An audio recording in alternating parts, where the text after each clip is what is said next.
Herc 916. Positivity, motivation. And man, I always try to keep you guys laced up.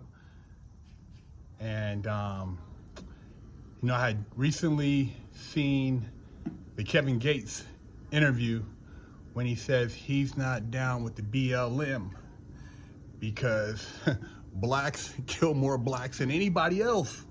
And BLM does nothing to step up and say, hey, enough is enough. After all that money that was raised, all that protesting, not one community center or program have I seen implemented in any neighborhood that has had black on black violence. Philly's off the chain, DC's off the chain, New York is off the chain, Chicago's off the chain, LA is off the chain, and ain't nobody saying shit. Rappers dying every day. Now they got the drill rap where they just talk about killing, and next thing you know, the dude who talked about it gets killed. And you talk about brothers going to jail. Well, niggas is telling on niggas. That's how they go into jail. And if they wouldn't commit the crimes, they wouldn't go to jail to begin with. But it's all low frequency shit. When I try to put out game and tell these young brothers, man, they have options.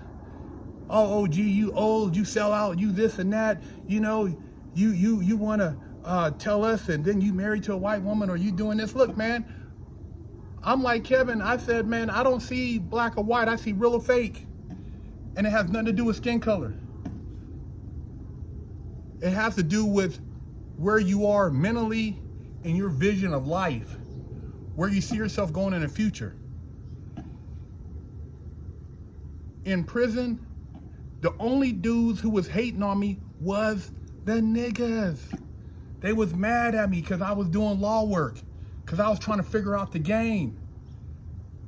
They were mad at me because I was studying. And then was asking people, oh man, what is Big Herc in there doing in the law library? And then when they turned around, they asked my other homeboy to help them out because they didn't understand the law. See, that's a cold game, man. The same people that hate on you will one day need your help because you can provide them with some type of knowledge or information. I sat back and I thought about it, man. I used to see stuff all the time in the pen, man, and brothers was not united on any way, any form. If you from this part of California, they weren't backing you. If you were from this part of California, in this hood, they weren't backing you. If you were from another state, they weren't backing you. It was no unity. Nobody could get along. Nobody could actually put together a resolution where the brothers could really work united. Only if it was somewhat of a religious type of situation were the brothers united on any point.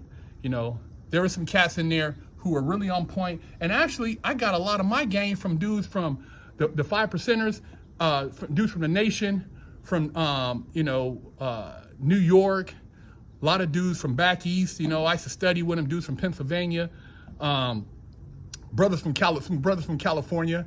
But it was more negative from other blacks than Mexican, than white. My celly, my last 3-4 years in prison was a Mexican cat, and dudes was really tripping off of me selling with a Mexican.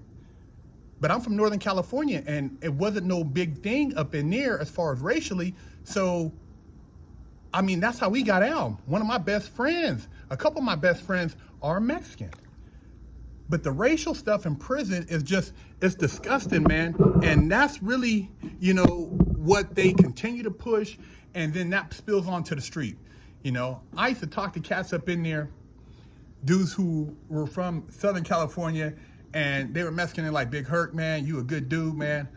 I F with you, man, but I just can't, chop it up with you in here because of politics.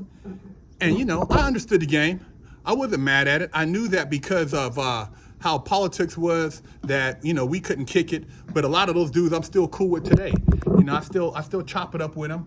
And I realized that it's just the nature of the beast. But, blacks, man, I've never seen so much talking shit, hatred to build the other one up to make the other one seem better. I've never seen any other culture do that. I've never seen the Japanese talk so much troll shit on each other to gain the fame. I've never seen that. The black culture, and then we keep going back and saying this. Well, the Ku Klux Klan, the slave owners, blah blah blah. One of the most prolific slave owners was a black woman. I'll put the link in the description. I can't pronounce her name, but she lived from 1818 or 1820 to 1887. She had over 360 slaves.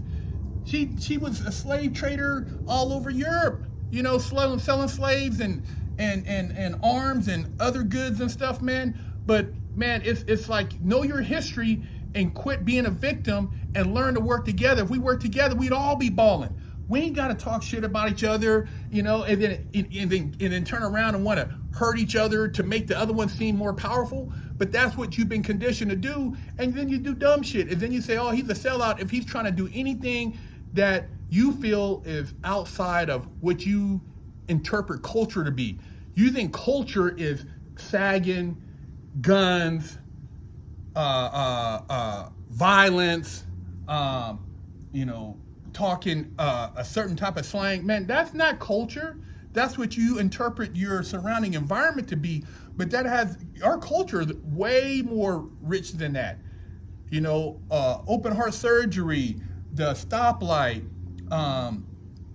Benjamin Banneker with DC, all these other things, man. Some of the inventions that Albert Einstein had as far as with electricity and stuff, there was, black men involved. There was a lot of different things that were contributed by black culture, but you just don't hear about it in school because they don't teach you about it. And I'm not saying you forget about history. Yeah, okay, yeah, we know, but they had slaves. They did some horrific things, and there was horrific things done all over the world to different cultures, and there's still slaves right now in China. You got slaves in the Middle East, right? Afghanistan, they got people right now in indentured servitude. You got people in India in indentured servitude. But, we want to cry victim here, but we have so much opportunity. You got multiple blacks here that are multimillionaires, and they're talking about they're oppressed. You're an entertainer. You're an athlete. How are you oppressed? You're a multimillionaire. What are you talking about? And you're not doing nothing anyways. But entertaining, you're not going back and really putting people up on game. And at the end of the day, who helped you? So it's an oxymoron when you look at it, man, and we keep putting energy into the wrong things. And then you have these people who are ahead of these different organizations, and they don't even have black friends. These are people who have never even hung out with a black person outside of maybe some forum that they got on top and tried to say, yeah, black power. I see them, man, protesting, standing in front of these things, these white people. What are you doing? If your daughter came home with a black guy right now and said she was having a black mixed baby, you was screaming bloody murder. So, man, get off of it. Quit playing with these narratives and trying to get people caught up and talk about the real issues, about these prison commercials with these blacks committing all these crimes on each other and basically setting each other up and ending each other's lives way too soon. So much, man, is just controlled by the mainstream media and the narrative. And like when you have people talking real, who are breaking shit down, people who've really been in the system, people who really seen what it looks like in the inside, and not just talking from, oh, my homie, I grew up in this street. You was a cornball nerd. You grew up in the street. You were never in the streets. You never did nothing in the streets. You heard your cousin, your uncle, but you didn't do nothing. But yet here you are talking all this stuff. You never had a felony, man. What are you talking about? Why are you making these false claims? And I'm not trying to say I'm the biggest, baddest gangster. I've done all this stuff, but I've been around enough and seen it, man. And I know that there is opportunities, and there's some smart young brothers who have made some bad choices. But if we start talking a different narrative, these guys can see the bigger picture. But I've never seen a Klansman. I've never feared a white man. I've never ran around and the conflicts I've had have always been with other blacks. And I was trained to go with that mentality. You got this on, I got that on, you from here, I'm from there.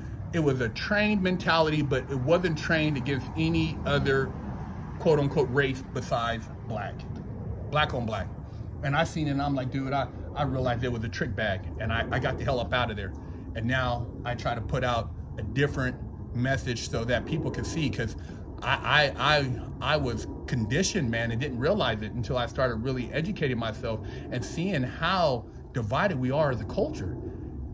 You know, we should be able to unite. You shouldn't have to go to places and worry about somebody robbing you in the music studio because you from over here, or robbing you when you go over here because you're shopping over here and you don't belong over here. It's so stupid, man. For what? It makes no sense, man, but that's what's promoted. That's what's entertaining, and it gets views. It gets, stirring up some shit. Oh, I got this, and now it's starting up some shit over here, and this dude talking over here. And then it turns into almost somewhere it becomes a shootout.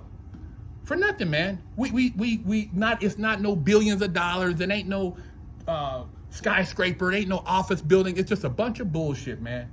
And that's that's the sad part about it, man, because most of these brothers out here don't own a lick of anything valuable. They ain't got no business, ain't got no property that's generating any income. They don't have any of that, and they're just dying. They're just going out ass backwards for nothing when they have so much more potential. So I just thought I'd share that, man, because it's disgusting. And now that we're well into whatever basically period we are in our economy, you don't hear nothing. There's no major hip-hop artists talking about let's stop this or trying to organize this or nothing, man. It's just, hey, until we get closer to election, then we'll hear a bunch of this other bullshit again. Man, peep game, man. Just look around and just listen and get off mainstream media. That's one of the problems. If you're listening to that shit, if you're following what they're telling you, then you're never going to get the true answer to all this shit, man. You're going to have to start digging, doing your research, man, and looking at who's behind the smoke and mirrors and why they want to keep it going. Because the main reason, like I keep telling you, they want to keep black on black is to wipe y'all asses out and to put you in them boxes, man, so they can get their stock returns, their dividends. They got to fill those prisons up, man. Keep telling you, man. Peep game, man. Big Herc 916. Stop walking around with a crusty butt, smelly ball sack, and a funky hoo-ha. Big Herc said, wash that ass. Pick you up a t-shirt at freshoutseries.com. Hello, I'm Big Herc 916. Contact me for life coaching and motivational speaking.